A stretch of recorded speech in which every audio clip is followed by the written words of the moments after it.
നമസ്കാരം. ഇൻഫിനിറ്റ് സ്റ്റോറീസിന്റെ പുതിയൊരു അധ്യായത്തിലേക്ക് എല്ലാവർക്കും സ്വാഗതം. 2025 മാർച്ച് 29, അതായത് വരുന്ന ശനിയാഴ്ച ലോകം മുഴുവൻ ഉറ്റുനോക്കുന്ന ഒരു ദിവസമാണ് അന്നത്തെ ദിവസം. കാരണം അന്നാണ് മഹാശനിമാറ്റം നടക്കാൻ പോകുന്നത്. ഈ ഒരു ശനിമാറ്റം നടക്കുന്നതോടുകൂടി, ഈ ഒരു ശനിപ്പകർച്ച നടക്കുന്നതോടുകൂടി ചില നക്ഷത്രക്കാരുടെ ജീവിതത്തിലും ശനിയുടെ ഉപദ്രവം വല്ലാതെ ഉണ്ടാകുന്നതാണ്. ശനിയുടെ ഉപദ്രവം വന്നാൽ എന്താ കുഴപ്പം? നമ്മൾ തുടങ്ങി വെക്കുന്ന കാര്യങ്ങളൊന്നും പൂർത്തീകരിക്കാൻ സാധിക്കില്ല. ജീവിതത്തിൽ ദുഃഖവും ദുരിതവും വന്ന് നിറയുന്നതാണ്. എന്നാൽ ഈ ദോഷങ്ങളൊന്നും ഏൽക്കാതിരിക്കാനായി മാർച്ച് 29 മുമ്പ് നിങ്ങളുടെ വീട്ടിൽ ഞാൻ ഈ പറയുന്ന നാളുകളിൽ ജനിച്ചവരുണ്ടെങ്കിൽ അവരുടെ തലയ്ക്ക് ഞാൻ ഈ പറയുന്ന വസ്തുക്കൾ ഒഴിഞ്ഞ് ഒന്ന് അടുപ്പിലിട്ട് കത്തിക്കുക. ശനിദോഷം ഇവരെ തൊടില്ല, ശനിദോഷം ഇവരെ ബാധിക്കാതെ ഒഴിഞ്ഞു പോകുന്നതായിരിക്കും. ഒരുപക്ഷെ അപൂർവങ്ങളിൽ അപൂർവമായി മാത്രം കിട്ടുന്ന ഒരു അവസരമാണ്, വിട്ടുകളയരുത്. ഈ നാളുകാർ വീട്ടിലുണ്ടെങ്കിൽ ഉറപ്പായിട്ടും മാർച്ച് 29 മുമ്പ്, അത് കഴിഞ്ഞിട്ട് കാര്യമില്ല, മാർച്ച് 29 മുമ്പ് അവരുടെ തലയ്ക്ക് ഈ വസ്തുക്കൾ ഒഴിഞ്ഞ് ശനിയുടെ ആ ദോഷത്തെ ഒഴിവാക്കി നിർത്തുക എന്നുള്ളതാണ്. അപ്പം ഞാൻ പറയാം ആ നക്ഷത്രക്കാർ ആരൊക്കെയാണെന്ന്. നിങ്ങൾ കേട്ടിട്ട് നിങ്ങളുടെ വീട്ടിലുണ്ട് എന്നുണ്ടെങ്കിൽ ഉറപ്പായിട്ടും ഈ കാര്യം ഒഴിഞ്ഞ് വേണ്ടത് ചെയ്യണം എന്നുള്ളതാണ്. ദീർഘിപ്പിക്കുന്നില്ല, നക്ഷത്രങ്ങളിലേക്ക് വരാം. 8 നക്ഷത്രങ്ങൾക്കാണ് പ്രധാനമായിട്ടും ഈ ദോഷങ്ങൾ തെളിഞ്ഞു കാണാൻ സാധിക്കുന്നത്. ഈ 8 നാളുകാർ നിർബന്ധമായിട്ടും ഞാൻ ഈ പറയുന്ന വസ്തു തലയ്ക്കൊഴിഞ്ഞ് തീയിലിട്ട് കത്തിക്കണം കേട്ടോ. 8 നാളുകളെന്ന് പറയുന്നത് അശ്വതി, മകയിരം, തിരുവാതിര, ഭരണി, അവിട്ടം, ഉത്രാടം, ഉത്രട്ടാതി, പൂരം. ഈ നക്ഷത്രക്കാരാണ് 8 നാളുകാർ. നക്ഷത്രങ്ങളെ ഒരിക്കൽ കൂടി പറയാം: പൂരം, ഉത്രട്ടാതി, ഉത്രാടം, അവിട്ടം, തിരുവാതിര, മകയിരം, ഭരണി, അശ്വതി. ഈ പറയുന്ന നക്ഷത്രക്കാരാണ്. ഈ നാളുകളിൽ ജനിച്ച ഒരാളെങ്കിലും നിങ്ങളുടെ വീട്ടിലുണ്ട് എന്നുണ്ടെങ്കിൽ തീർച്ചയായിട്ടും ഈ മാർച്ച് 29 മുമ്പ് ഞാൻ ഈ പറയുന്ന രീതിയിൽ തലയ്ക്കൊഴിഞ്ഞ് കത്തിക്കുക എന്നുള്ളതാണ്. ദോഷം പമ്പ കിടക്കണമെന്നുണ്ടെങ്കിൽ, ദോഷങ്ങൾ ഏൽക്കാതെ ജീവിതം മുന്നോട്ട് പോകണമെന്നുണ്ടെങ്കിൽ തീർച്ചയായിട്ടും ഇത് ചെയ്യുക.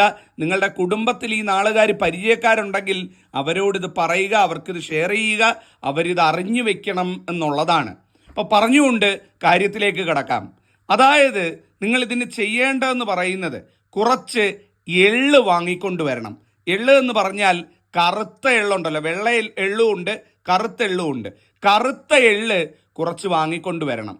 ഇതിനു വേണ്ടി തന്നെ വാങ്ങണം. വീട്ടിൽ ഇരിക്കുന്ന ഉപയോഗിക്കേണ്ട, കുറച്ച് മതി, വളരെ കുറച്ച് മതി, ഒരു കൈപ്പിടിയുടെ അത്രയും മതി, ചെറിയ അളവിൽ വാങ്ങിച്ചാൽ മതി.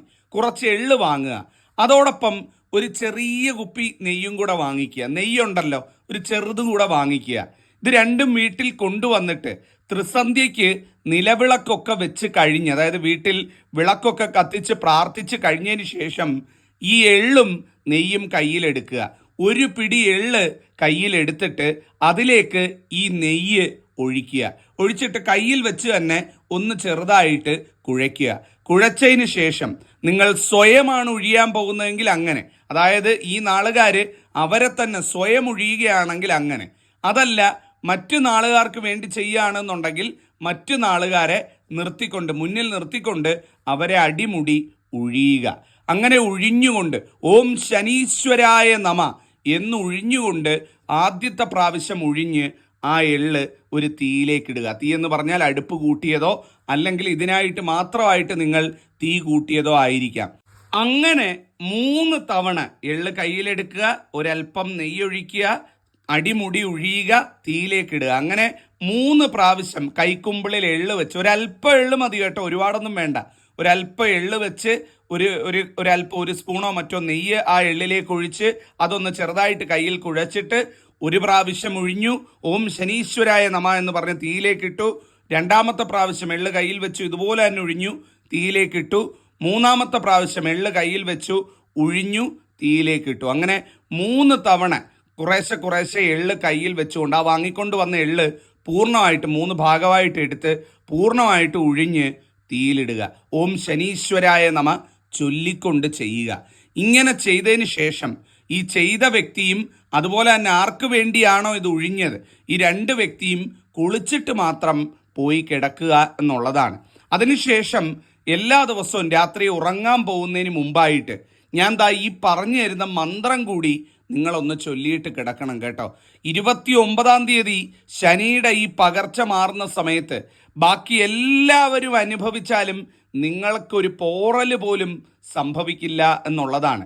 നിങ്ങളെ ശനിദോഷം ബാധിക്കില്ല എന്നുള്ളതാണ്. അതായത് മന്ത്രം ഇങ്ങനെയാണ്: നീലാഞ്ജന സമാഭാസം രവിപുത്രം യമാഗ്രജം ഛായാമാർത്താണ്ഡ സംഭൂതം തം നമാമി ശനൈശ്വരം.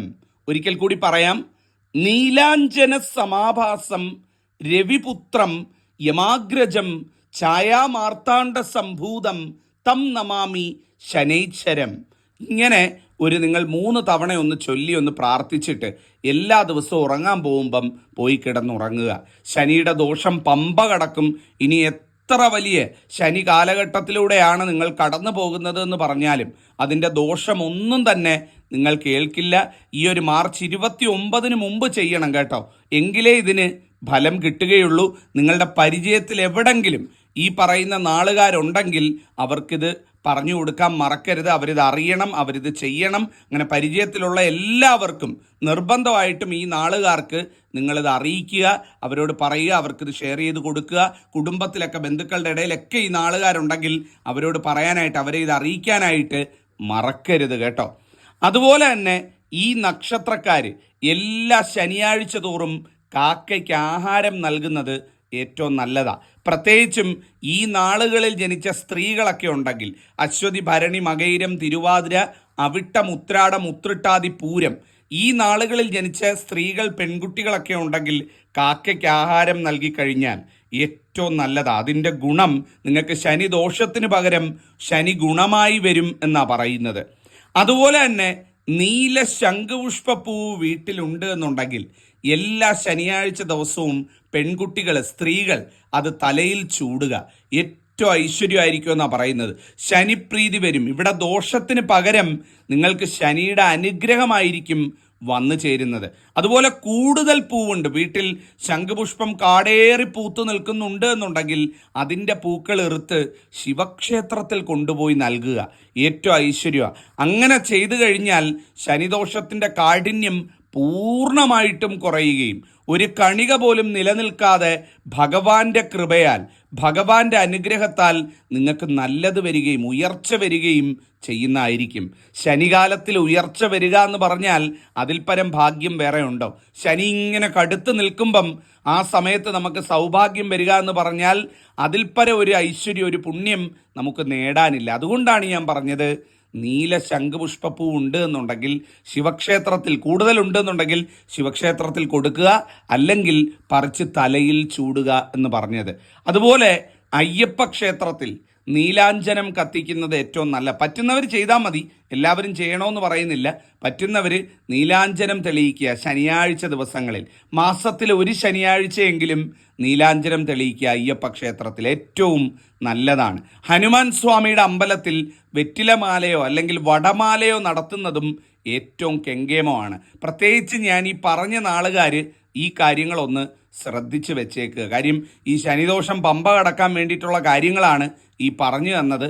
തീർച്ചയായിട്ടും ചെയ്യുന്നവർക്ക് അതിൻ്റേതായ ഉയർച്ച ഉറപ്പായിട്ടും കിട്ടുന്നതായിരിക്കും. അപ്പം ഇത് പറയാൻ വേണ്ടിയാണ് ഇന്നത്തെ അധ്യായത്തിൽ വന്നത്. നിങ്ങളുടെ പരിചയത്തിൽ ഒരിക്കൽ കൂടി ഓർമ്മിപ്പിക്കുന്നു, ഈ നക്ഷത്രക്കാരുണ്ട് എന്നുണ്ടെങ്കിൽ അവരോട് ഇത് പറയണം. നിങ്ങളുടെ ബന്ധുക്കളിലോ സുഹൃത്തുക്കളിലോ ഒക്കെ ഈ നക്ഷത്രക്കാരെ പരിചയമുണ്ടെങ്കിൽ അവരോട് പറയാൻ മറക്കല്ലേ. ഇത് പറഞ്ഞുകൊണ്ട് അധ്യായം അവസാനിപ്പിക്കുന്നു. ജഗദീശ്വരനെ അനുഗ്രഹിക്കട്ടെ. നന്ദി, നമസ്കാരം.